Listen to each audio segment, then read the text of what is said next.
qu'un pays puissant, c'est pas tellement qu'il y ait des très riches ou des très pauvres.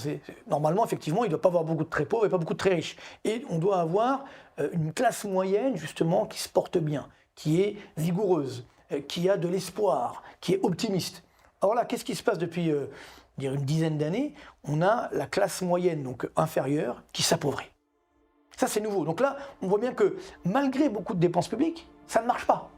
Donc ce n'est pas un problème de quantité de dépenses publiques, mais de qualité de la dépense publique. C'est-à-dire qu'il faut complètement repenser le fonctionnement de l'État. Quand on voit que les dépenses de fonctionnement, justement, augmentent de 10 à 15 milliards d'euros chaque année depuis 15 ans, et moi je le dis depuis 15 ans, si vous voulez.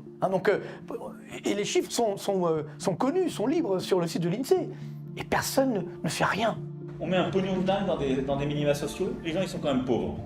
On n'en sort pas. Les gens qui restent pauvres, ils restent pauvres. Ceux qui tombent pauvres, ils restent pauvres. On doit avoir un truc qui permet aux gens de s'en sortir.